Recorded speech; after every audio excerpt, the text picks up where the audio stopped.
ప్రత్యేకంగా ఈ సాయంకాలపు వేళలో లైవ్ ప్రోగ్రాం ద్వారా ఈ కార్యక్రమాన్ని వీక్షిస్తున్న మీ అందరికీ యేసుక్రీస్తు నామమున శుభములు తెలియజేస్తున్నాం. ప్రభునందు ప్రియులారా, గడిచిన మాసము నుండి ప్రారంభం చేసి సంఘాన్ని గురించి, సంఘ నిర్మాణమును గురించి, సంఘ పోలికలను గురించి, సంఘ నియమములను గురించి, సంఘ సిద్ధాంతములను గురించి అనేక విషయాలు మనం దాదాపుగా 20 ప్రోగ్రామ్స్కి పైగా మనం విని ఉన్నాం. అందును బట్టి నేను మీ అందరికీ వందనాలు చెల్లిస్తున్నాను. గడిచిన 3 దినాలుగా సంఘములో నిర్ణయించబడిన విధులు, అపోస్తుల కార్య గ్రంథము 16వ అధ్యాయం 4వ వచనాన్ని మనం ఆధారం చేసుకొని అపోస్తులను పెద్దలను నిర్ణయించిన విధులను వారు కైకొనుట చేత సంఘములు విశ్వాసముందు స్థిరపడి అనుదినము లెక్కకు విస్తరించుచుండెను అని లేఖనాన్ని మనం చదివి, సంఘమునకు నిర్ణయించబడిన, సంఘమునకు ఉద్దేశించబడిన నియమములు లేక విధులు లేక కట్టడలనండి లేక ఆజ్ఞలనండి, వారు నిర్ణయించిన విధులను దాదాపు 25 విషయాలున్న ఒక 5 విషయాలను మనము క్లుప్తముగా జ్ఞాపకం చేసుకున్నాం. ఈరోజు ప్రభునందు ప్రియులారా, యేసు ప్రభువారు ఈ భూలోకములో శరీరధారిగా ఉన్న దినాలలో ఆయన యూదయ దేశపు బెత్లెహేములో జన్మించాడు. ఆయన పరలోకములకు ఆరోహణం అయిపోయాడు. ఆయన తిరిగి వెళ్ళిపోతూ, మీరు పైనుండి శక్తి పొందే వరకు యెరూషలేములో నిలిచి ఉండండి, అప్పుడు మీరు బుదిగంతముల వరకు నాకు సాక్షులయ్యుందురని సెలవిచ్చాడు. అదే క్రమంలో ప్రప్రథమంగా పెంతెకొస్తు పండుగ దినమున పరిశుద్ధాత్ముడు భూలోకములోనికి వచ్చినప్పుడు ప్రథమ సంఘము స్థాపించబడినది యెరూషలేము పట్టణములో. యెరూషలేము యొక్క విశిష్టతను గురించి అనేక గ్రంథాలు, అనేక విషయాలు మనం తెలుసుకోగలం.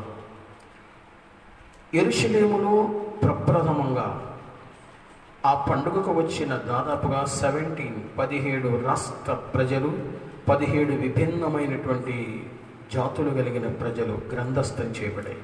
ఇంకా అనేక మంది ప్రజలు, వేలాది మంది ప్రజలు వచ్చారు. వారందరూ పేతురు చెప్పుచున్న మాటలను విన్నారు. విన్న తర్వాత ఒకే దినమున ప్రథమ దినాన 3000 మంది బాప్తిసం పొందారు. సంఘ స్థాపన జరిగింది. ఈరోజు నా ప్రాముఖ్యమైన అంశం ఏంటంటే, సంఘాన్ని గురించి విన్నాం, సంఘ పోలికల గురించి విన్నాం, సంఘానికి బేసికల్ ఫౌండేషన్స్ ఏంటో విన్నాం, సంఘ నియమాలు ఏంటో విన్నాం, సంఘ కట్టడలు ఏంటో విన్నాం. మోడల్ చర్చ్, మాదిరికరమైన సంఘము ఎలాగుండాలో ప్రభునందు ప్రియులారా చాలా జాగ్రత్తగా ఒక మాదిరికరమైన సంఘము ఎలాగుండాలన్న విషయాన్ని ఈరోజు నేను మీకు కొన్ని విషయాలు క్లుప్తంగా జ్ఞాపకం చేయడానికి ఇష్టపడుతున్నాను. ప్రప్రథమ సంఘం యెరూషలేములో ఏర్పడింది. యెరూషలేము నుండి యూదయ, సమరయ దేశాలకు, ఈరోజు ప్రపంచ దేశాలన్నిటికీ విస్తరించింది. ప్రప్రథమ సంఘమైనటువంటి యెరూషలేములో ఉన్న సంఘము ఒక మాదిరికరమైన సంఘముగా ఉన్నది. ఆ యెరూషలేము సంఘములో మాదిరికరమైన సంఘముగా ఉన్న సంఘములో ఉన్న విశేషతలను, యెరూషలేము అనగానే మనకు జ్ఞాపకం వస్తుంది ఏంటంటే, ఇది పరలోకానికి సాదృశ్యం, పరలోక పట్టణం అని, దానికి చుట్టూ ఒక పెద్ద ప్రాకారములు ఉన్నవని, అది భూమికి మధ్యలో, యెషయా గ్రంథము 24వ అధ్యాయం 13వ వచనం చదివితే, భూగోళం అంతటికి మధ్య ప్రాంతం ఏంటంటే యెరూషలేమే. అందుకే అన్నాడు, భూమికి మధ్య ఉన్న జనము, భూమికి మధ్య ఉన్న స్థలం అన్నాడు. మానవ దేహం అంతటికి నాభి ఎలాగో కేంద్ర స్థానంగా ఉందో, ప్రపంచానికి అంతటికి, భూగోళం అంతటికి యెరూషలేము ప్రాముఖ్యమైన స్థలం. యెరూషలేము మహారాజు పట్టణం. యెరూషలేము దావీదు పట్టణం అని పిలువబడింది. యెరూషలేములోని మొదటిసారిగా పరిశుద్ధాత్మ దేవుడు కుమ్మరించబడి సంఘము స్థాపించబడింది. ఇలా యెరూషలేము గురించి చెప్పాలంటే అనేక విషయాలు బోధించవచ్చు, కానీ మన అంశం అని కాదు, సంఘం. ఈ యెరూషలేము కట్టబడినప్పుడు యెరూషలేములోకి ప్రవేశించాలంటే 12 గుమ్మాలు ఉన్నాయి. ఈ 12 గుమ్మాలకు పైన ఒకరి పేరు, క్రింద పేర్లు రాయబడతాయి. 12 ముత్యములతో అలంకరించబడిన సంఘం, 12 గోత్రాలకు చెందినటువంటి వారుగా, 12 మంది అపోస్తలులుగా, 12 మంది శిష్యులుగా అలాగే రాయబడింది. కనుక ఈ సాయంకాలం ఒక మంచి శ్రేష్టమైన సంఘానికి, మాదిరికరమైన సంఘానికి గుర్తుగా ఉన్న యెరూషలేమును గురించి, ఆ సంఘానికి ఉన్న 12 విశేషమైన లక్షణాలను జ్ఞాపకం చేసి ఈరోజు వాక్య భాగాన్ని నేను ముగిస్తాను. యెరూషలేములో ఉన్న దేవుని సంఘం, యెరూషలేములో స్థాపించబడిన సంఘం, యెరూషలేమునకు గవిని వెలుపలే యేసు ప్రభువు ఆయన సిలువ వేయబడ్డాడు. జాగ్రత్త, హతసాక్షుల రక్తమట సంఘానికి బీజమని భక్తులు రాస్తారు. చాలా జాగ్రత్తలు. కనుక ఆ యెరూషలేము పట్టణములో ప్రారంభించబడిన సంఘం ప్రపంచ దేశాలలో, ప్రపంచంలో ఉన్న అనేక సంఘాలకు ఎలాగో మాదిరికరంగా ఉన్నదో ఈరోజు మీకు నేను జ్ఞాపకం చేస్తాను. మొట్టమొదటిగా గమనించండి ప్రభునందు ప్రియులారా, యెరూషలేములో ఉన్న దేవుని సంఘం, ముందుగా ఆ 12 విషయాలు నేను మీకు జ్ఞాపకం చేసి తర్వాత నేను మీకు వాక్యములోనికి వెళతాను. నంబర్ 1, యెరూషలేములో ఉన్న దేవుని సంఘం పర్ఫెక్ట్లీ సంపూర్ణ విధేయత కలిగిన సంఘం. యెరూషలేములో ఉన్న దేవుని సంఘం పర్ఫెక్ట్ ఒబీడియన్స్, పరిపూర్ణముగా సంపూర్ణముగా విధేయత కలిగిన సంఘం. ఎందుకు ఆ మాట జ్ఞాపకం చేస్తున్నానంటే, పేతురు భక్తుడు లేచాడు, దేవుని వాక్యాన్ని బోధిస్తున్నాడు. దేవుని వాక్యాన్ని విన్న వారందరూ ఒకే దినమున ఇతర ప్రాంతాల నుంచి వచ్చారు, ఇతర దేశాల నుంచి వచ్చారు, ఇతర రాష్ట్రాల ప్రజలు వచ్చారు. కానీ ఆయన చెప్పుచున్న మాటను విని సంపూర్ణ విధేయత కలిగి ఆలోచించలేదు, వెంటనే సంపూర్ణ విధేయతతో 3000 మంది బాప్తిసం పొందారు. అపోస్తుల కార్యగ్రంథములో 2వ అధ్యాయం ప్రారంభం చేసి దాదాపుగా మీరు అపోస్తుల కార్యగ్రంథం అంతా చదివితే ఒబీడియన్స్, విధేయత విధేయత విధేయత అనే మాట మనం చాలాసార్లు చూస్తాం. కాబట్టి దాన్ని తర్వాత జ్ఞాపకం. నంబర్ 1, పర్ఫెక్ట్ ఒబీడియన్స్, సంపూర్ణ విధేయత కలిగిన సంఘము యెరూషలేములోని సంఘం. నంబర్ 2, యెరూషలేములో ఉన్న సంఘము ఐక్యత కలిగిన సంఘం. విశ్వసించిన వారందరూ ఏక హృదయమును ఏకాత్మయు కలిగిన వారై, ఏక మనస్సు కలిగిన వారై, ఎక్కడికి వెళ్ళినా ఐక్యత ఐక్యత ఐక్యత ఐక్యత. మొదటిది సంపూర్ణమైన విధేయత కనపరిచిన సంఘం యెరూషలేము సంఘం. రెండవది ఐక్యత కలిగిన సంఘం. ఈ రోజుల్లో సంఘాలలో ఐక్యత కనిపించట్లేదు, సంఘములో ఉన్న సభ్యుల మధ్య ఐక్యత కనిపించడం లేదు. కానీ యెరూషలేము సంఘములు విభేదములు ఉన్నట్లుగా ఎక్కడ మనం గమనించాం. యెరూషలేము సంఘము ఐక్యత కలిగిన సంఘం. అందు నిమిత్తమే కీర్తనకారుడు రాస్తాడు, సహోదరులు ఐక్యత కలిగి నివసించుట ఎంత మేలు, ఎంత మనోహరము అన్నాడు. కాబట్టి నంబర్ 2. నంబర్ 3, యెరూషలేములో ఉన్న సంఘము స్వార్థము లేని సంఘం, నిస్వార్థమైన సంఘం. ఎందుకు స్వార్థము లేని సంఘం అంటే, పేతురు భక్తుడు దేవుని వాక్యాన్ని బోధించాడు. దేవుని వాక్యాన్ని బోధిస్తూ చరిత్రకారులు అప్రమాణ గ్రంథాల్లో ఆయన వ్రాసిన ప్రసంగం, ఆయన చేసిన ప్రసంగం అంతటిని గురించి వివరిస్తూ, మనకి లోకము శాశ్వతమైనది కాదు, అశాశ్వతమైన ఈ లోకములో మనకు ఆస్తులు, అంతస్తులు, ఐశ్వర్యాలు ఇవేమీ అక్కర్లేదు. మన కొరకు ఒక పరలోక రాజ్యం స్థిరపరచబడింది. మనం ఈ లోకంలో ఏమీ తేలేదు, ఏమీ తీసుకొని పోలేమని పౌలు భక్తుడు తిమోతికి రాసినట్లుగా అశాశ్వతమైన ఈ లోకం కొరకు ప్రయాసపడకూడదు. భూమి మీద మనం ఉన్నంత కాలం మన గురి, మన లక్ష్యము సమస్తమును పరలోకం వైపే ఉంచాలని ఆయన విశదీకరించి స్పష్టంగా మాట్లాడినప్పుడు, వారు తమకున్న ఆస్తులన్నీ కూడా, స్థిర చరాస్తులన్నీ కూడా అమ్మి అపోస్తలుల పాదాల యొద్ద పెట్టి వారికి అక్కర కొలది వారు పంచిపెట్టినట్లుగా ప్రయాసపడ్డారు. అంటే సహజంగా ఈరోజు రక్షణ పొందినటువంటి యేసు ప్రభువుని అంగీకరించిన వ్యక్తి ఒక చిన్న సహాయం చేయడానికి, చిన్నది త్యాగం చేయడానికి వెనుకంజ వేస్తారు. కానీ వారు ఎంత గొప్ప విషయాన్ని చేశారు తెలుసా? వారు తమకున్న ధనమంతా ఇచ్చేశారు, స్థిర చరాస్తులు కూడా అమ్మివేశారు. వెంటనే వాళ్ళందరూ దానంతటిని తీసుకొని వచ్చి అపోస్తలుల పాదముల యొద్ద పెట్టి అపోస్తులకు అప్పగిస్తే అపోస్తులు ఆ యొక్క ధనమును ఎవరి అక్కర కొలది వారికి పంచిపెట్టారు. అంటే ఎంత నిస్వార్థ బుద్ధితో, ఎంత నిస్వార్థమైన హృదయముతో యెరూషలేము సంఘం ఉన్నదో చాలా జాగ్రత్తగా గమనించండి. ఒకటి, విధేయత కలిగిన సంఘం. రెండవది, ఐక్యత కలిగిన సంఘం. మూడవది, నిస్వార్థతతో కూడిన సంఘం. నంబర్ 4, నాలుగవది, ప్రార్థనాపరులు కలిగిన సంఘం. అపోస్తుల గ్రంథం మీరంతా చదవండి. వారు అపోస్తుల బోధయందును, సహవాసమందును, ప్రార్థన చేయుటయందును ఎడతెగకయుండిరి. ప్రార్థనా జీవితాన్ని కలిగిన సంఘం, ఒక మంచి సంఘం, ఒక మాదిరికరమైన సంఘం, ఒక మోడల్ చర్చ్ ఏదంటే ప్రార్థన కావాలి. ప్రార్థనా జీవితం లేకపోతే ప్రార్థన లేని మనుష్యుడట ప్రాణము లేని శరీరంతో సమానమట. ప్రార్థన పరిస్థితులు మార్చేస్తుంది. కాబట్టి ఆది క్రైస్తవ సంఘం, యెరూషలేములో ఉన్న సంఘం ప్రార్థనా పరులు కలిగిన సంఘం. నంబర్ 5, ప్రభునందు ప్రియులారా, ప్రార్థన మాత్రమే కాదు, సాక్ష్యమిచ్చే సంఘం. మనం అపోస్తుల కార్యగ్రంథము 8వ అధ్యాయంలో కనుక మనం చదివితే వారు సాక్ష్యం ఇచ్చుచు అనేక దేశాలు వెళ్ళారు. సాక్ష్యం కలిగిన సంఘం, సాక్ష్యం ఇవ్వాలి. ఈరోజు సాక్ష్యం ఇవ్వలేని పరిస్థితిలో ఉన్నారు. ప్రభు ఒక మాట చెప్తాడు,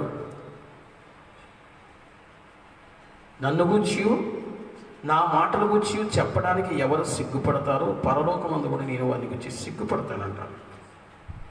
ఒక మనుష్యుడు తన జీవితంలో చేయబడిన మేలులు, తనకు అనుగ్రహించబడిన రక్షణను గూర్చి ఇతరులకు తెలియచేయాలి. మనుష్యులందరి ఎదుట ఎవరు నన్ను గూర్చి ఒప్పుకొందురో పరలోకమందును నేను వారిని గూర్చి ఒప్పుకుంటును అని అన్నాడు. అంటే సాక్ష్యం ఇచ్చే సంఘమే సజీవమైన సంఘం, సాక్ష్యం ఇచ్చే సంఘమే దేవుని సంఘం. ఈరోజు చాలామంది జీవితాల్లో సాక్ష్య జీవితము లేని సంఘాలుగా కనబడుతున్నాయి. కాబట్టి ఒక్కసారి దయచేసి జ్ఞాపకం చేసుకోండి, ఆది క్రైస్తవ సంఘం ఒక మాదిరికరమైన సంఘం, సాక్ష్యమిచ్చే సంఘంగా ఉంది. నంబర్ 6, యెరూషలేములో ఉన్న దేవుని సంఘం, ఆది క్రైస్తవ సంఘం శ్రమలు సహించిన సంఘం, శ్రమల వలన పరీక్షించబడిన సంఘం, శ్రమలు కలిగిన కృంగిపోకుండా ఓర్పుతో విస్తరించిన సంఘం, శ్రమలను సహించిన సంఘం. ఈరోజు కొన్నిసార్లు మన జీవితాల్లో కొన్ని శ్రమలు, కొన్ని శోధనలు, కొన్ని ఆటంకాలు కలిగితే శ్రమ దినాన మనం కుంగిపోతాం. కానీ ఆది క్రైస్తవ సంఘం బహుగా శ్రమ పెట్టబడిన, గొప్ప హింస కలిగిన, శ్రమలలో కుంగిపోలే, శ్రమలలో నిరాశపడలేదు, శ్రమలను సహించి శ్రమలలో నిలిచిన సంఘం. నంబర్ 7, యెరూషలేములో ఉన్న సంఘం యొక్క మరి యొక్క ఆధిక్యత ఏమిటి అంటే పరిచర్యలో పాలి భాగస్థులుగా ఉన్న సంఘం. పరిచర్య నానాటికి విస్తరిస్తుంది. పరిచర్య నానాటికి విస్తరిస్తున్నప్పుడు కనీసం నిన్నటి దినాన్ని నేను జ్ఞాపకం చేశాను, ఆహార వడ్డన కోసం విధవరాండను చిన్న చూపు చూస్తున్నారని తెలిసినప్పుడు పరిచర్య కొరకు ఒక క్రమబద్ధమైన రీతిలో అపోస్తలుల అనుమతి చొప్పున పెద్దలను నియమించిన సంఘం, అంటే పరిచర్య చేసే సంఘం. జాగ్రత్తగా గమనించండి, ఏ సంఘం అభివృద్ధి పొందుద్దంటే దేవుని వాక్యం బహు స్పష్టంగా ఇర్మియా గ్రంథంలో రాయబడింది, నాకు పరిచర్య చేయు లేవీలను నేను లెక్కలేనంతగా విస్తరింపచేస్తాను.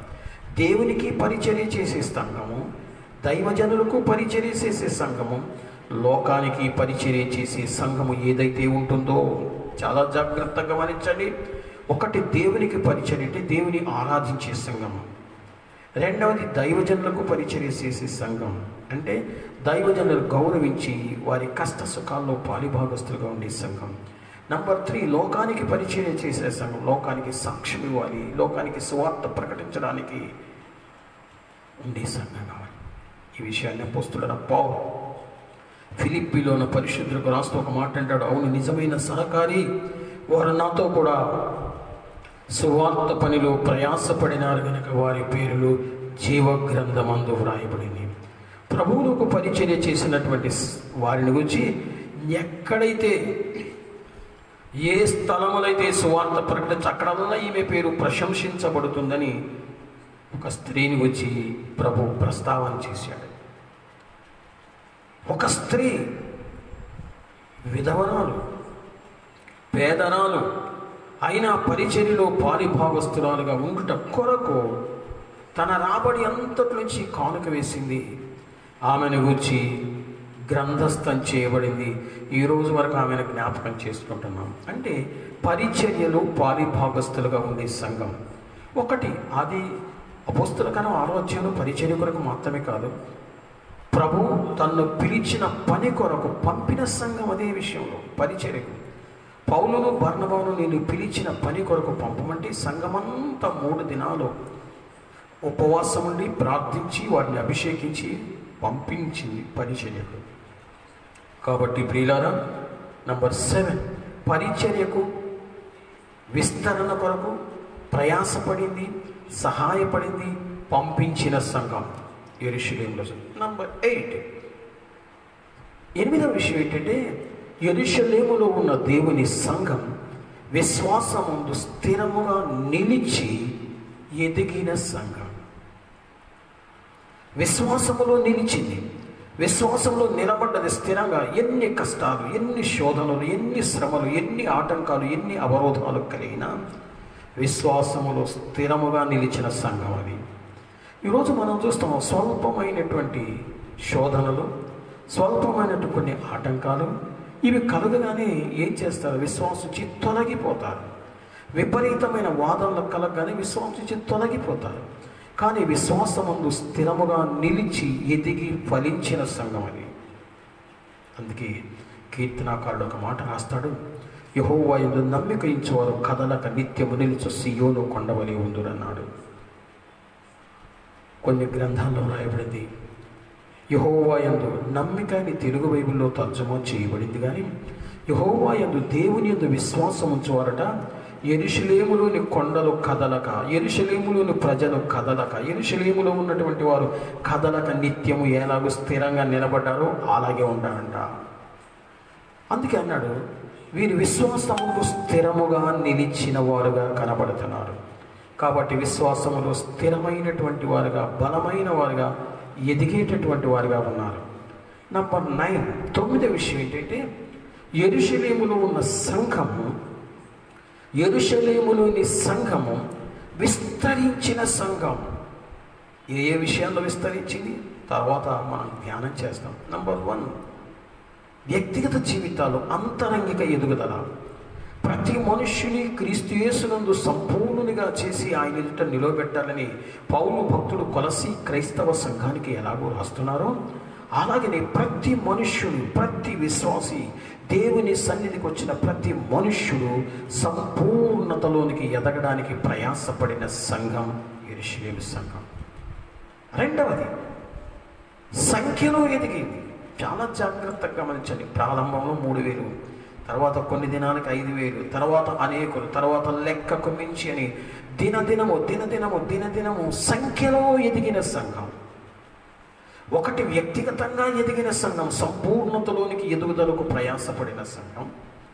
రెండవదిగా గమనిస్తే సంఘములో సభ్యుల సంఖ్య నానాటికి అనుదినము లెక్కకు మించి విస్తరించుచుండెను అని వ్రాయబడింది. కొన్ని సంఘాలు చూస్తాం, ప్రారంభంలో కొన్ని సంఘాలు చూస్తే ఒక 50 మందితో ప్రారంభం చేస్తే రాను డిక్రీజ్ అయిపోయి 5గురితో మిగిలిపోతారు. ప్రారంభంలో 1-2తో ప్రారంభించబడిన సంఘము ప్రయాసపడి, కష్టపడి, ప్రార్థించి ఆత్మల సంపాదన కొరకు ప్రయాసపడిన సంఘం అనుదినము లెక్కకు విస్తరిస్తుంది. ఒకటి వ్యక్తిగతంగా సంపూర్ణతలోనికి ఎదుగుట, రెండవది సంఘ సభ్యులను విస్తరించుట. ప్రభునందు ప్రియులారా, 1982వ సంవత్సరంలో పరిచర్య ప్రారంభించింది నేను. కేవలం 2తో ప్రారంభం చేశాం. ఈరోజు కొన్ని వందలాది మందికి దేవుని సన్నిధికి నడిపించబడడానికి ఈరోజు మా మందిరంలో పూర్తి సభ్యుల సంఖ్య దాదాపు 1800 మందికి పైగా ఉండడానికి దేవుడు కృప చూపాడు. సంఘము సభ్యులు అయినా ఇంకా చుట్టుప్రక్కల అనేక మంది సంఘాలు పంపించినా అంతమంది ఉండడానికి దేవుడు సహాయం చేసి సభ్యులలో ఎదుగుదల. మూడవది బహిర్గత ఎదుగుదల. ఏంటి బహిర్గత ఎదుగుదల? సంఘము శాఖోపశాఖలుగా విస్తరించాలి. కేవలం ఒకే చోట తాను ఎదిగిన చోటనే విస్తరించే చెట్టులాగా ఉండకూడదు, కానీ శాఖోపశాఖలుగా. ప్రభునందు ప్రియులార, కేవలం కొద్దిమంది మనుష్యులతో మణుగూరు పట్టణంలో ప్రారంభించబడిన ఈ పరిచర్య ద్వారా ఈరోజు అనేక మంది, కేవలం ఖమ్మం జిల్లాలోని దాదాపుగా కొన్ని వందల సంఘాలు స్థాపించబడ్డానికి, అనేక స్థలాలలో సంఘాలు విస్తరించబడ్డానికి, దేశ విదేశాల్లో కూడా అనేక మంది ఉండడానికి కృప చూపాడంటే బహిర్గత ఎదుగుదల.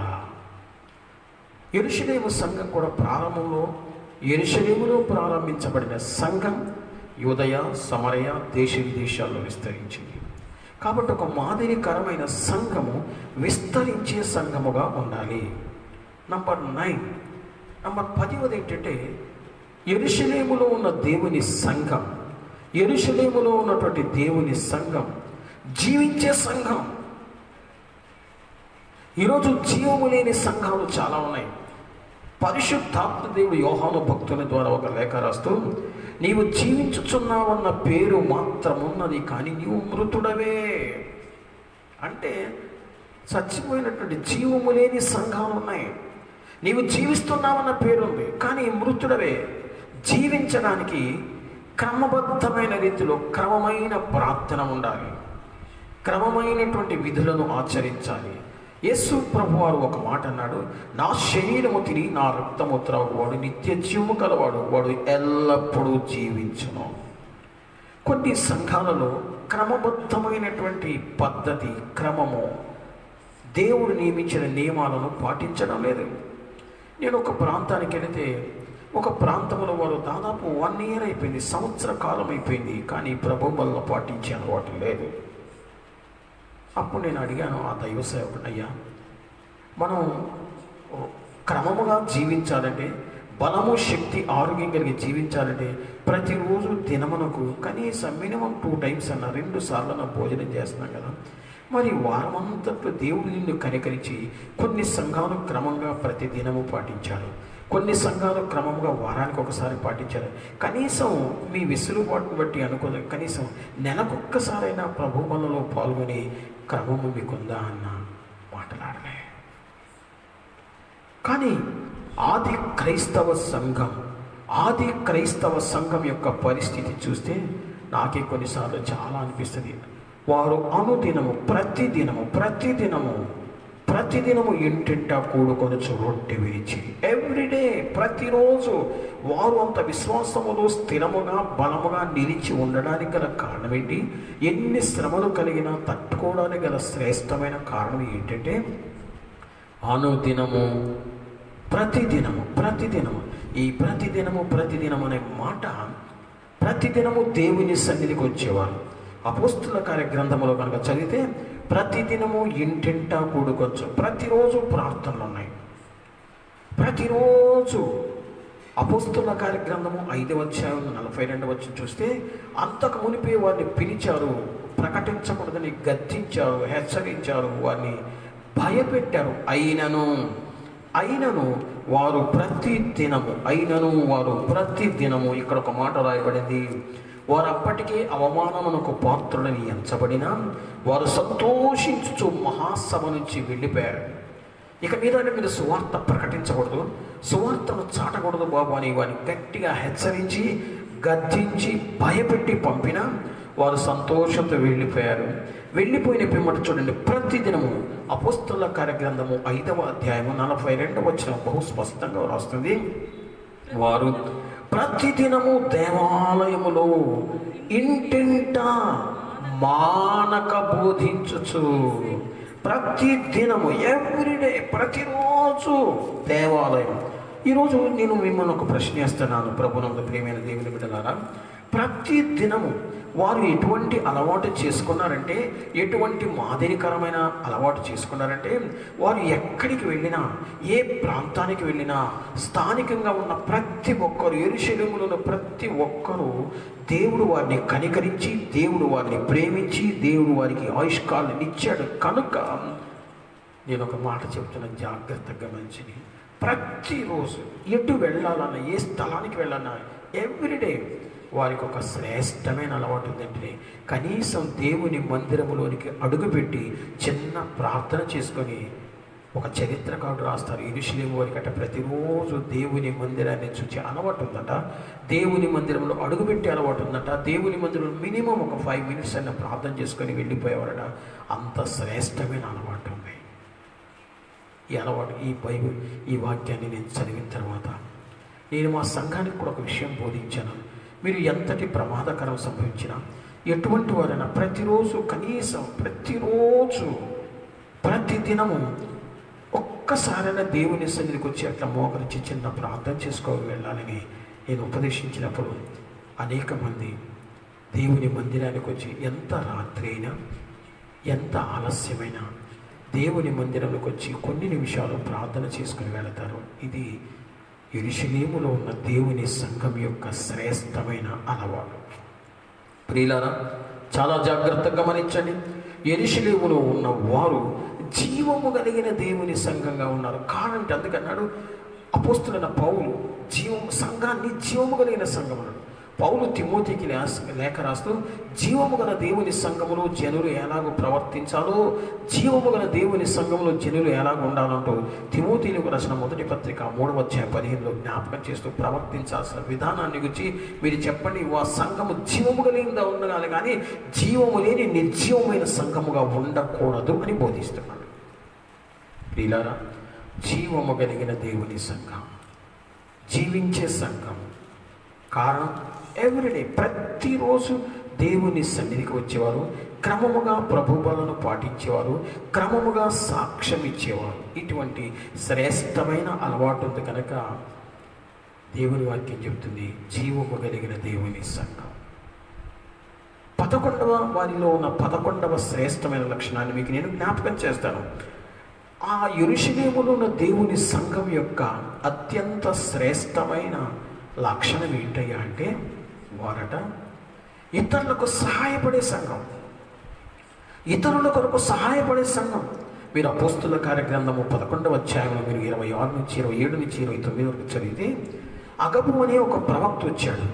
అగబు అనే ఒక ప్రవక్త వచ్చి ప్రార్థిస్తూ ఉన్నప్పుడు ఒక సూచించాడు, కరువు రాబోతుంది, ఆ కరువులో ఇంతమంది ఇబ్బంది పడిపోతారని వాక్యములో ప్రవచనం ద్వారా అగబు ప్రవక్త మాట్లాడినప్పుడు వెంటనే ఈ మాటలు విన్నటువంటి యెరూషలేములో ఉన్న ప్రజలు, యెరూషలేములో ఉన్న విశ్వాసులందరూ ప్రతి వాడు ఆపదలో ఉన్నవాడిని ఆదుకోవడానికి, ఇబ్బందిలో ఉన్నవాడిని పరామర్శించడానికి, వారికి చేయూతనివ్వడానికి ఒక నిర్ణయానికి వచ్చేశారు.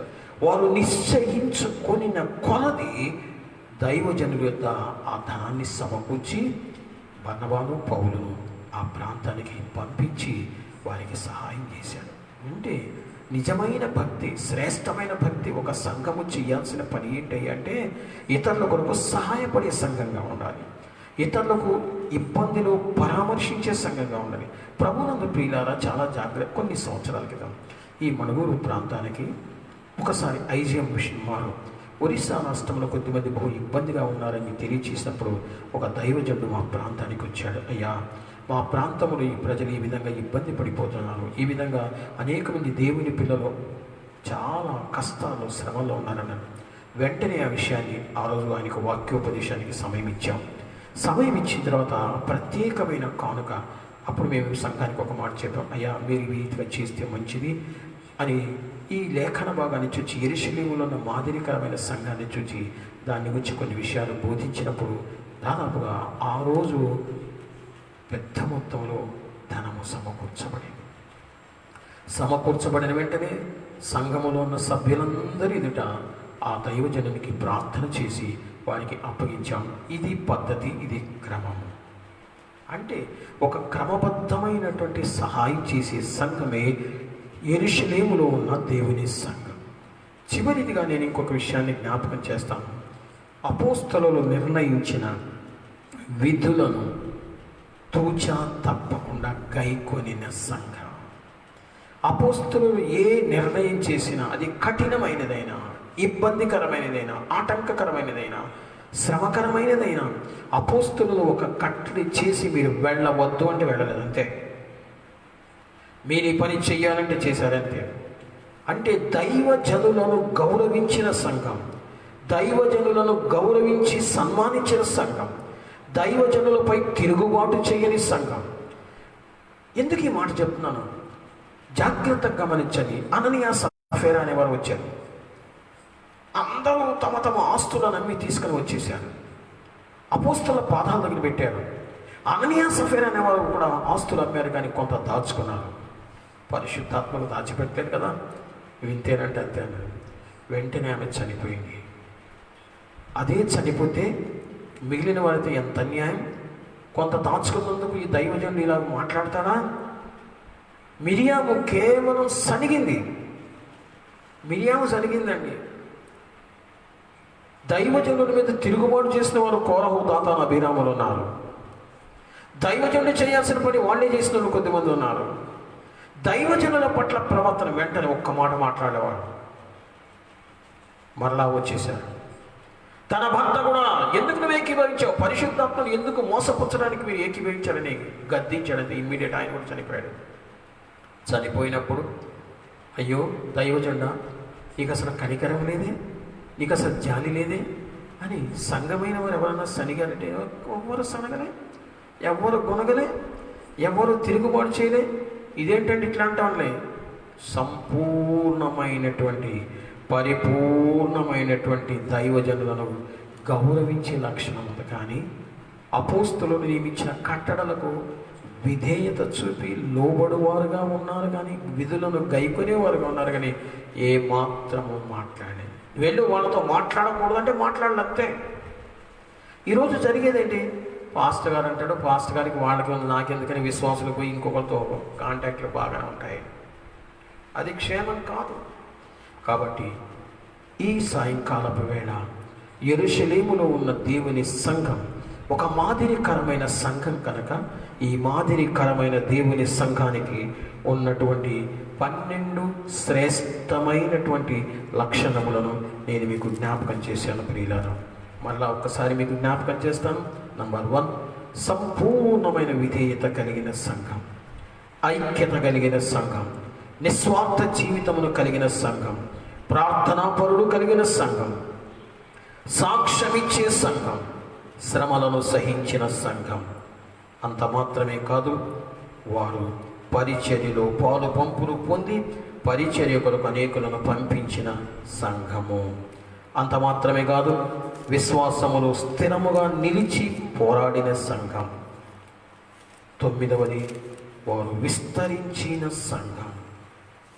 10వది, వారు జీవము కలిగిన దేవుని బిడ్డలుగా దేవుని సంఘముగా ఉన్నారు. 11వది, వారు ఇతరులకు సహాయపడే హెల్పింగ్ నేచర్, సహాయపడే లక్షణం కలిగిన సంఘం. 12వది, దైవజనులను గౌరవించి సన్మానించి వారు నిర్ణయించిన విధులకు లోబడే సంఘం. ఈ లక్షణాలు ఉన్నాయా? ఈ లక్షణాలు కేవలం జ్ఞాపకం చేశాము.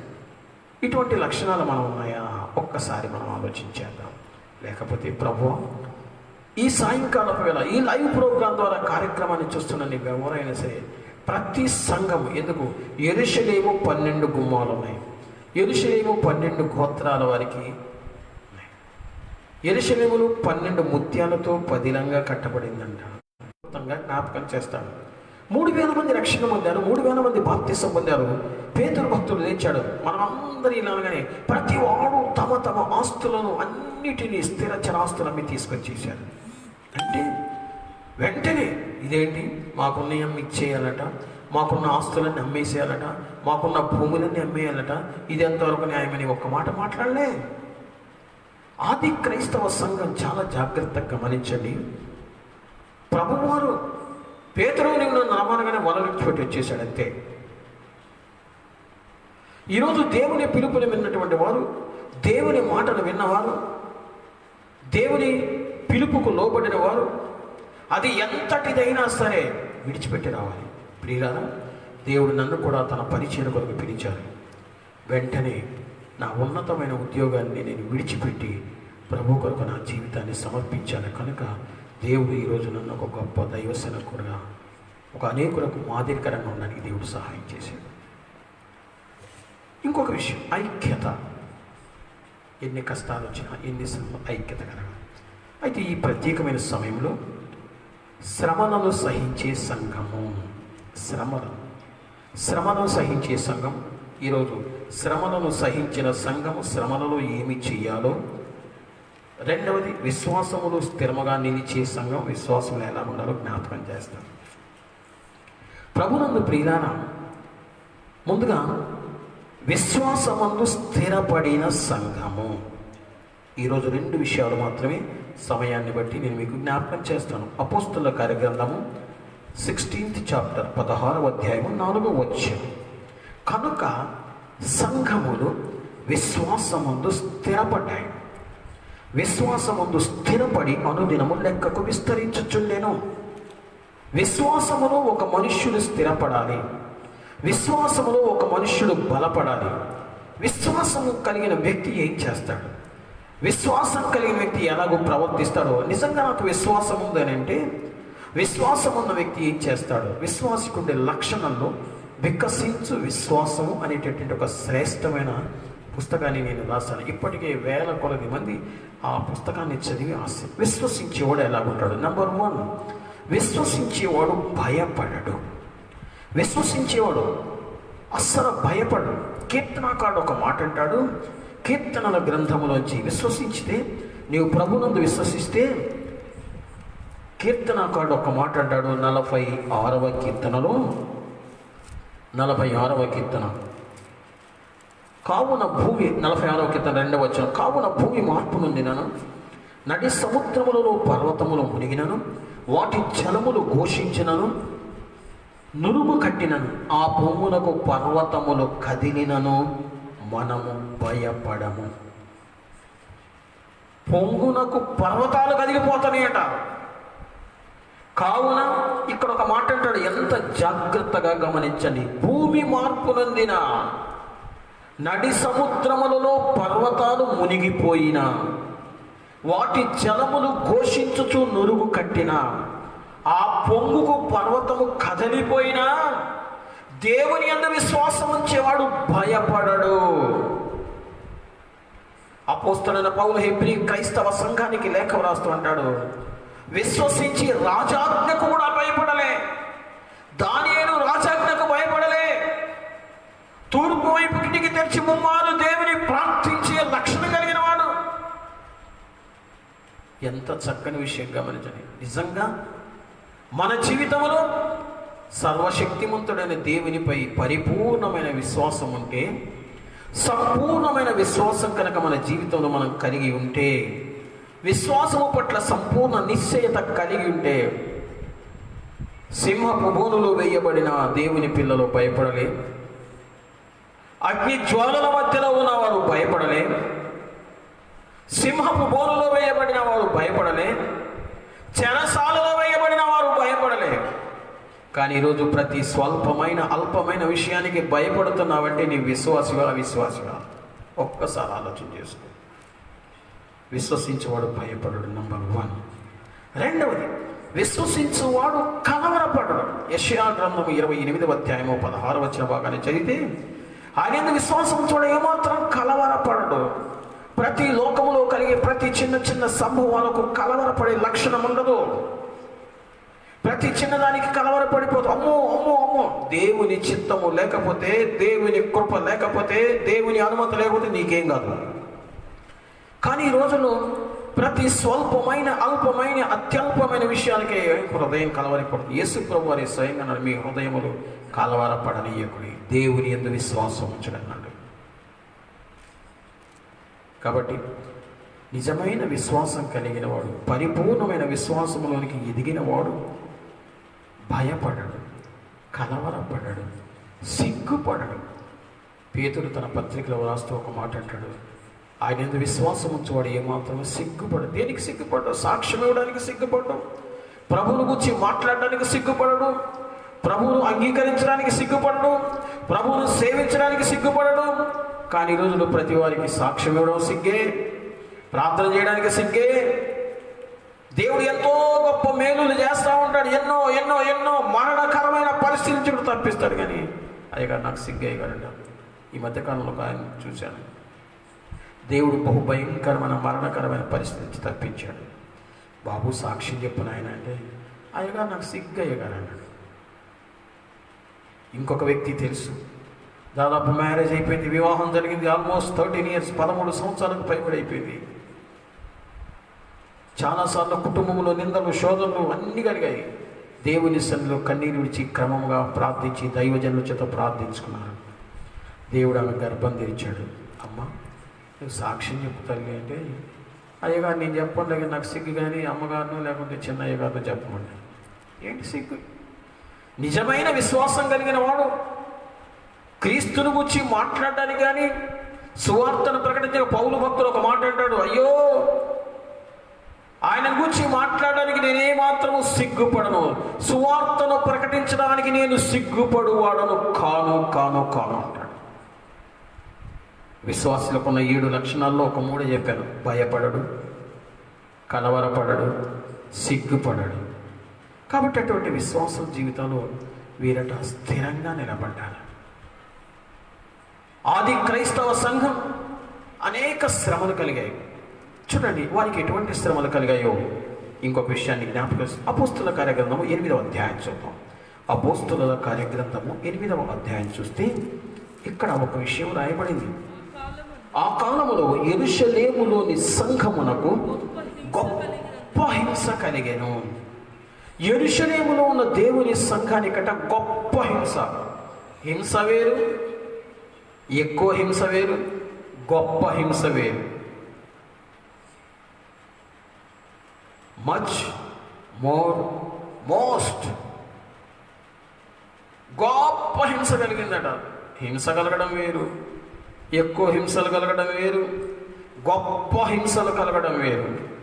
యెరూషలేములో ఉన్న దేవుని సంఘానికి గొప్ప హింసలు కలిగాయి. ఈరోజు శ్రమలలో నిలబడిన సంఘం అది యెరూషలేము సంఘం. ఎటువంటి శ్రమలు కలిగాయి తెలుసా అండి? నేనంటున్నా, అపోస్తలుడైన పౌలు రోమా పత్రికలో అంటాడు, ఇప్పటి కాలపు శ్రమలు ఎన్నదగినవి కాదో మనం పడే బాధలు అంటాడు. ఎందుకు ఆ మాటలు అన్నాడు? యెరూషలేములో చూడండి 8వ అధ్యాయం 2వ వచనం. ముందుగా స్టెఫనును రాళ్లతో కొట్టి చంపించాడు సౌలు. స్టెఫను దేవుని వాక్యాన్ని ప్రకటిస్తున్న కారణము చేత సౌలు సన్హెద్రీన్ సభ నాయకుడిగా ఉండి స్టెఫనును కొట్టి చంపారు రాళ్లతో. కొట్టిన తర్వాత సౌలు అయితే 8వ అధ్యాయం 3వ వచనం, సౌలు అయితే ఇంటింటా చొచ్చి పురుషులను స్త్రీలను ఈడ్చుకొని పోయారు. ఈరోజు ఇంకెవరు మనం ఈడ్చుకొని పోట్లా, ఈడ్చుకొని పోయి చెరసాలలో వేయించి సంఘమును పాడు చేయించుండెను. ఈడ్చుకొని పోతున్నాడు.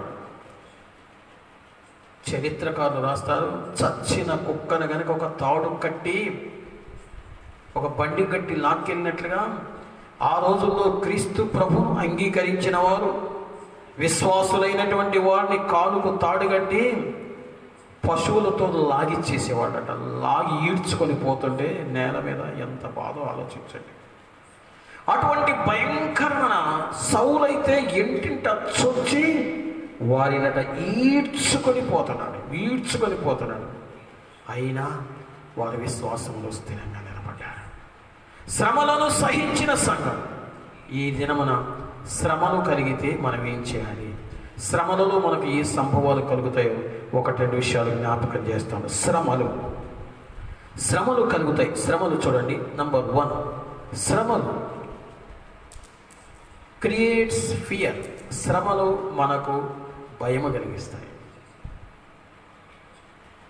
శ్రమలు అనేవి మనుష్యులకు భయమును కలిగించును.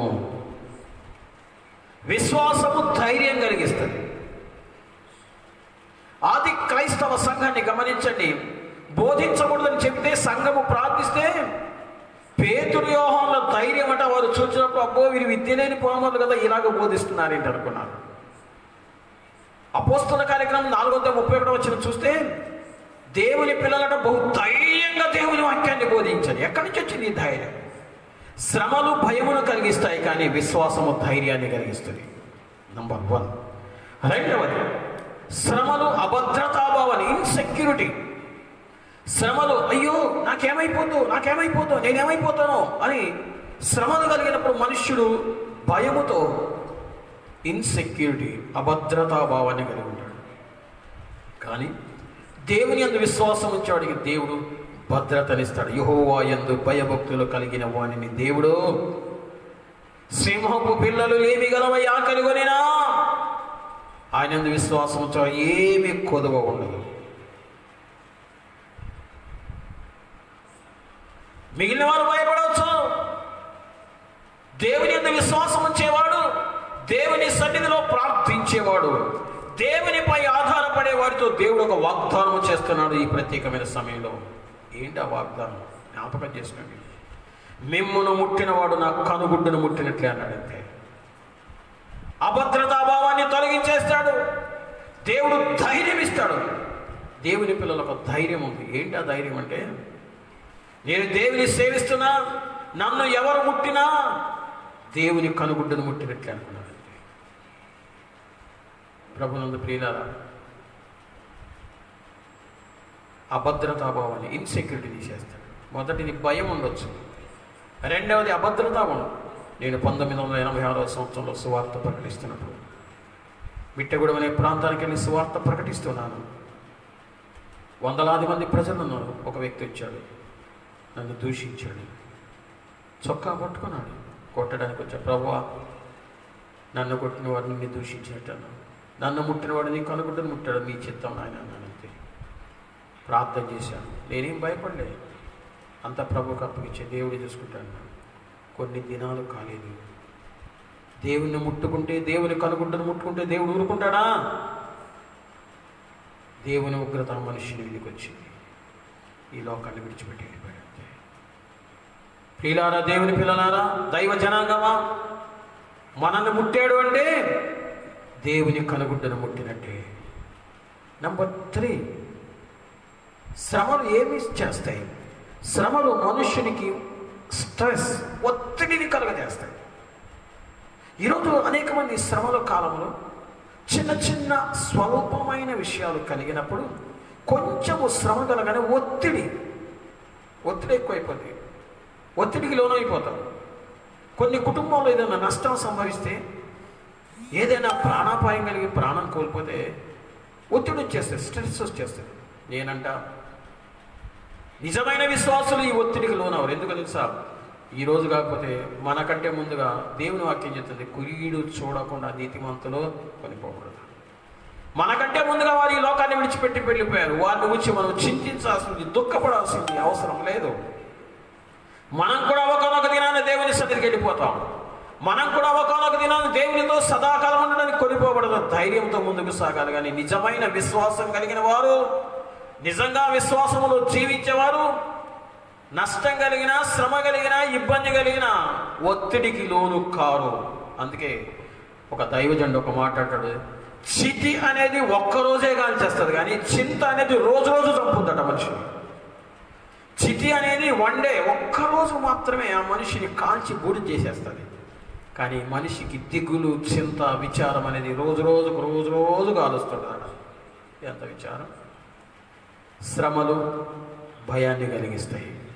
శ్రమలు అభద్రతాభావాన్ని కలిగిస్తాయి. శ్రమలు మనుష్యుని కృంగదీస్తాయి. నంబర్ 4, శ్రమలు ఇంకా ఏం చేస్తాయి? ఏమి రిస్ట్రిక్ట్ చేస్తాయి? నంబర్ 1, స్వేచ్ఛగా తిరగకుండా ఆపేస్తాయి, స్వాతంత్రం లేకుండా చేస్తాయి. దైవజనుడిగా నేను ఒక మాట చెప్తున్నాను. ఇప్పుడు కలుగుతున్న పరిస్థితులు బట్టి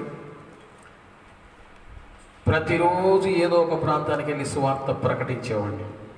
ప్రతిరోజు ఎక్కడో ఒక చోట తెలుగు ప్రజల మధ్య వాక్యోపదేశ సమయాన్ని కేటాయించాడు. కానీ రిస్ట్రిక్ట్ చేసేసింది, లిమిట్లు పెట్టేసింది. శ్రమలు ఒక మనిషిని హద్దుల్లో బంధించేస్తుంది. అంత మాత్రమే. అదే ప్లేస్ ఒక స్థలం నుంచి ఇంకొక స్థలానికి వెళ్ళకుండా ఆపుతుంది. టైం ఉదయం నుంచి సాయంకాలానికి, సాయంకాలం 7 గంటల నుంచి ఉదయం 7 గంటల వరకు కర్ఫ్యూ పెట్టేశారు. పోవడానికి వీలేదు, సమయం లేదు. సమయాన్ని రిస్ట్రిక్ట్ చేస్తుంది, స్థలాన్ని రిస్ట్రిక్ట్ చేస్తుంది, ప్రయాణాన్ని రిస్ట్రిక్ట్ చేస్తుంది, భోజన పదార్థాలు రిస్ట్రిక్ట్ చేస్తుంది, అన్నిటిని కూడా కంట్రోల్ చేసేస్తాయి శ్రమలు. జాగ్రత్తగా గమనించండి. ఇటువంటి శ్రమలట జాగ్రత్త. ఇంకేం చేస్తాయి శ్రమలు? మన జీవితాన్ని డిస్టర్బ్ చేసి ఒంటరిగా ఏకాంతముగా ఐసోలేషన్ ఉండడానికి సహాయం చేస్తాయి. అయితే ఇటువంటి శ్రమల టైంలో, ఇటువంటి శ్రమలను సహించడానికి ఆది క్రైస్తవ సంఘం, యెరూషలేములోని సంఘం ఏమి చేసిందో మీకు నేను జ్ఞాపకం చేస్తాను. యేసు ప్రభువారు కూడా దేవుడు ఒక మాట చెప్పాడు. మత్తయి సువార్త 5వ అధ్యాయం. మత్తయి సువార్త 5వ అధ్యాయం. మనకు శ్రమలు సంభవించినప్పుడు మనం ఏమి చేయాలి, శ్రమలు కలిగినప్పుడు మనం ఏం చేయాలో చూద్దాం. 5:44. నేను మీతో చెప్పున్నదేమనగా, మీరు పరలోకమందు మీ తండ్రికి కుమారులు అయినట్లు మీ శత్రువులను ప్రేమించుడి, మిమ్మల్ని హింసించు వారి కొరకు ప్రార్థన. ఇంగ్లీష్ వైపు నుండి మీకు శ్రమలు కలిగినప్పుడు, మీకు హింసలు కలిగినప్పుడు ప్రార్థన చేయాలి. ఈ ప్రత్యేక యెరూషలేము సంఘానికి భయంకరమైన గొప్ప హింస కలిగింది. ఆ గొప్ప హింస కలిగినప్పుడు వారు ఏం చేశారంటే ఎడతెగక ప్రార్థన చేశారు. జాగ్రత్తగా వినండి. పేతురు చెరసాలలో వేయబడ్డాడు, సంఘం ప్రార్థన చేసింది. పేతురు ఇంకా దేవుని బిడ్డల వాక్యోపదేశం చెయ్యకూడదని గట్టిగా పిలిపించి బెదిరించి మీరు ఎలా గట్టిగా చెప్పాడు. అయినా సంఘం అంతా ఏకంగా ప్రార్థన చేస్తే భూమి కంపించిందట. బహుధైర్యంగా అపోస్తుల వాక్యం బోధించారు. ప్రార్థన. శ్రమలను సహించడానికి ఏం చేయాలి? నంబర్ 1 ప్రార్థన చేయాలి. నంబర్ 2 వారు ఏం చేయాలంటే శ్రమలలో ఎక్కువ సమయాన్ని ప్రార్థన చేయాలి. రెండవది ఇబ్బందిలో ఉన్న వారికి సహాయపడాలి, వారిని పరామర్శించాలి, వారిని ఆదరించాలి, వారిని ఓదార్చాలి. కాబట్టి ప్రభునందు ప్రియమైన దేవుని బిడ్డలారా, ఈ ప్రత్యేకమైన సమయంలో యెరూషలేములో ఉన్నటువంటి మాదిరికరమైన సంఘముగా ఉన్న విషయాలను మీకు జ్ఞాపకం చేశాను. మరలా ఒక్కసారి జ్ఞాపకం చేసి నేను నా వాక్యాన్ని ముగిస్తాను. యెరూషలేములో ఉన్న దేవుని సంఘం మరి ఒక్కసారి జ్ఞాపకం చేసుకోండి. నంబర్ 1 సంపూర్ణ విధేయత, పర్ఫెక్ట్ ఒబీడియన్స్, సంపూర్ణ విధేయత కలిగిన సంఘం. రెండవది ఐక్యత కలిగిన సంఘం. మూడవది నిస్వార్థతతో జీవించిన సంఘం. నంబర్ 4 ప్రార్థనా జీవితం కలిగిన సంఘం. ప్రతిసారి ఎక్కడ కష్టం, ఎక్కడ బాధ, ఎక్కడ ఇబ్బంది కలిగినా మొదట దేవుని సన్నిధికి వెళ్ళి దేవునిని ఆశ్రయించి దేవునిలో ప్రార్థించిన సంఘం. 5వదిగా సాక్ష్యం ఇచ్చే సంఘం. 6వదిగా ప్రభునందు ప్రియులారా శ్రమలను సహించిన సంఘం. 7వదిగా పరిచర్యలో పాలిభాగస్తులు ఉండే అనేక ప్రాంతాలకు దైవజనులను, పరిచారకులను పంపిన సంఘం. 8వదిగా విశ్వాసముందు స్థిరముగా నిలబడిన సంఘం. ఎన్నో శ్రమలు, ఎన్నో ఆటంకాలు చేయడం. 9వ విషయాన్ని జ్ఞాపకం చేసిన విస్తరించిన సంఘం. ప్రతి మనుష్యుని క్రీస్తు యేసునందు సంపూర్ణంగా చేసి నిలబెట్టారు. ప్రతి మనుషుని క్రీస్తు యేసునందు సంపూర్ణుడిగా ఉండడానికి ప్రయాసపడ్డారు. రెండవది సంఖ్యలో విస్తరించింది. వ్యక్తిగతంగా అభివృద్ధి, సంఖ్యలో విస్తరణ. అనేక స్థలాల్లో సంఘాలు విస్తరించాయి.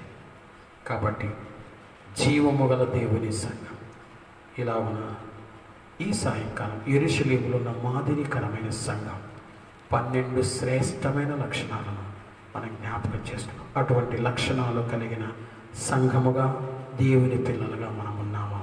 ఒక్కసారి మనలను మనము పరిశీలన చేసుకొని ఈ 12 లక్షణాలు, ఎందుకంటే యెరూషలేము పట్టణం అంటేనే, పరలోక పట్టణం అంటేనే 12 గుమ్మాలు, 12 ముత్యాలతో కట్టబడింది, 12 లక్షణాలు ఉండాలని దేవుని వాక్యం బోధిస్తుంది. కనుక పరిశుద్ధాత్మ దేవుడు నన్ను ప్రేరేపించిన కారణం చేత ఈ 12 అత్యంత శ్రేష్టమైన లక్షణాలు ప్రతి విశ్వాసి కలిగి ఉండి యెరూషలేములో ఆనాడు సంఘము విశ్వాసములు స్థిరముగా నిలిచేట్టుగా మనం కూడా స్థిరముగా నిలిచి దేవుళ్ళ ముందుకు సాగుదాం. దేవుడి మాటలు దీవించను గాక. తలలు వంచండి, చిన్న ప్రార్థన చేద్దాం. ఎక్కడ ఉన్నా, మీరు ఏ స్థలములో ఉన్నా, దేవుని వాక్యాన్ని వింటున్న మీరు యెరూషలేములో ఉన్న దేవుని సంఘం, ఆది క్రైస్తవ సంఘం, it is a model church, మాదిరికరమైన సంఘం. ప్రతి విశ్వాసి, చెదరేని వారు కూడా సువార్త ప్రకటన చేశారు. ప్రతి విశ్వాసి సువార్తలో పాలిభాగస్తుడుగా ఉన్నాడు. ప్రతి ఒక్కరూ సాక్ష్యం ఇచ్చారు. ప్రతి వారు నిస్వార్థంగా జీవించారు కనుక యెరూషలేములో ఉన్న దేవుని సంఘపు లక్షణాలను ప్రతి ఒక్కరూ కలిగి ఉండటకు ప్రార్థన చేద్దాం. ఉన్న చోట మోకరించండి, లేక చేతులు జోడించండి. ప్రభువా, ఆది క్రైస్తవ సంఘం, యెరూషలేములోని సంఘం మాదిరికరమైన సంఘముగా ఉండడానికి 12 అత్యంత శ్రేష్టమైన లక్షణాలను మాకు జ్ఞాపకం చేశావు. సంపూర్ణంగా వివరించబడకపోయినా బహుక్లుప్తముగా ఆ 12 లక్షణాలు, అవునయ్యా, సంపూర్ణ విధేయత కలిగిన వారముగా, ఐక్యత కలిగిన వారముగా, నిస్వార్థత కలిగిన వారముగా, ప్రార్థనా జీవితము కలిగిన వారముగా, సాక్ష్య జీవితము కలిగిన వారముగా, శ్రమలను సహించే వారముగా, పరిచర్యలో పాలుపంపులు పొందేవారముగా, విశ్వాసముందు స్థిరముగా నిలిచిన వారమై మేము అభివృద్ధి పొంది మీలో సంపూర్ణతలోనికి ఎదిగే వారముగా, విస్తరించే వారముగా, జీవము గల దేవుని సంఘముగా ఉండడానికి, ఇతరులకు సహాయపడే సంఘముగా ఉండడానికి, దైవజనులను గౌరవించి వారు నిర్ణయించిన కట్టడలకు లోబడి ఉండేవారముగా ఉండి గొప్ప భాగ్యాన్ని దయచేయమని చిన్న ప్రార్థన. కృపగల తండ్రి, ప్రేమ కలిగిన మా రాజ్యాన్ని కొందనాలు. మరి ఒకసారి మీ పాద సన్నిధిలో మీ బిడ్డల మీద ప్రత్యేకంగా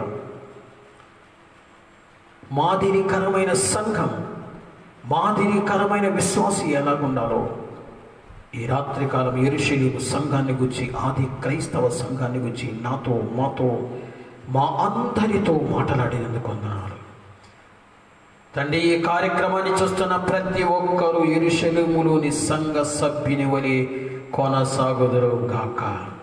యేసు నామములో ప్రతి ఆటంకము తొలగించబడును గాక. వారి విశ్వాసముందు స్థిరముగా నిలిచి శ్రమలను సహించి మీ కొరకు నిలిచే బిడ్డలుగా ఉందురు గాక. ఆశీర్వదించమని యేసు నామమున అడుగుచున్నాము తండ్రి, ఆమేన్. మన తండ్రి అయిన దేవుని దయ, ఆయన కుమారుడైన యేసుక్రీస్తు కృప, పరిశుద్ధాత్మిక అన్యోన్య సహవాసం సదాకాలం మనకు తోడైయుండును గాక. ఆమేన్, ఆమేన్, ఆమేన్. ప్రభువునందు ప్రియులారా, ఈరోజు మాదిరికరమైన సంఘం, యెరూషలేములోని సంఘాన్ని గురించి విన్నాం. రేపు ఉదయకాలం 9:30 గంటల నుండి 10:30 గంటల వరకు, అలాగే రేపు సాయంకాలం ప్రత్యేకంగా యవనస్తుల కూడిక, యూత్ మీటింగ్ ఉన్నది. అందులో అద్భుతమైన సాక్ష్యాలను మీరు వినబోతున్నారు కనుక ఈ కార్యక్రమాలను వీక్షించండి, దేవుని మహిమపరచండి. మీ యొక్క అభిప్రాయాన్ని, మీ యొక్క కామెంట్స్ను మాకు తెలియచేయండి. మీ కొరకు మేము ప్రార్థన చేస్తాం. దేవుడు మిమ్మల్ని దీవించును గాక.